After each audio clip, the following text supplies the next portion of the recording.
And on this Monday, March 9th, 2026 edition of Newsmakers, U.S. Attorney General Pam Bondi says the Department of Justice has, quote, charged the two alleged ISIS-inspired terrorists who attempted to bomb a protest in New York City.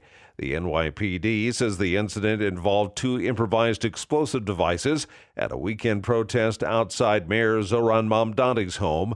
More from Julie Walker. Over the weekend, two men caught with IEDs near the New York City mayor's residence during protests and counter-protests. Police Commissioner Jessica Tisch says these devices could have killed people if they had gone off. This is being investigated as an act of ISIS-inspired terrorism. She says Amir Balat and Ibrahim Kayumi are under arrest. They were counter-protesting conservative influencer Jake Lang's Stop the Islamic Takeover of New York City rally. At this time, we do not have any information that connects this investigation to what's going on overseas in Iran. Tisch says 4 others were also arrested, including a Lang rally participant who pepper sprayed counter-protesters. Mayor Mamdani. While I found this protest appalling, I will not waver in my belief that it should be allowed to happen. He says the right to peaceful protest is sacred. Violence will not be tolerated. Julie Walker, New York. A Muslim parent is suing Texas for excluding Islamic schools from the state's new school choice program. The lawsuit names Comptroller Kelly Hancock, who recently talked about the issue in San Antonio. We found some of those providers were linked to both foreign adversaries and were hosting events for terrorist organizations.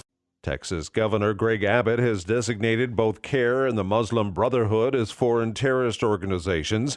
The man who is suing is a recent immigrant from Morocco, and his 2 children now attend an Islamic school in Houston.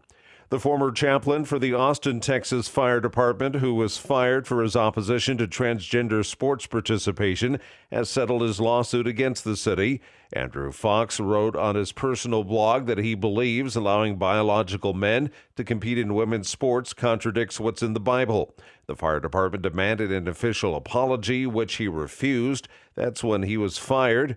Fox sued, citing his free speech rights. The city settled out of court and has since apologized. Fox hopes the settlement will be inspirational. I hope that people don't compromise on their faith. They don't back down from their Christian faith.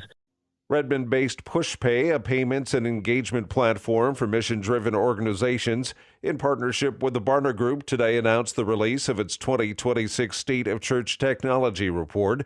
The study, based on a survey of more than 1,300 U.S. church leaders conducted in late 2025, reveals that technology has evolved into a strategic driver of church health, with 95% of leaders affirming that technology opens new opportunities for ministry, while 94% say it helps the church fulfill its mission within today's digital culture. Nearly 8 in 10 leaders report that technology has successfully helped their congregation feel more connected, and 79% believe innovations in technology will continue to positively shape the future of the church.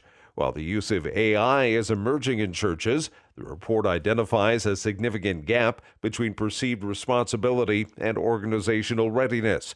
Though 60% of church leaders personally use AI at least once a month, only 33% report that their church is using it for ministry operations. Furthermore, though 64% of leaders believe it's important for a church to have an AI use policy, only 5% of churches currently have one in place. To help close the gap, PushPay says it's launching a new church AI policy generator to help leadership teams establish clear, faith-informed guidelines for the responsible use of AI across their ministry. This is particularly vital as data privacy and security remains church leaders' number one fear surrounding AI adoption, alongside concerns regarding authentic messaging. And that's Newsmakers for this Monday, March 9th, 2026 edition. I'm Keith Black.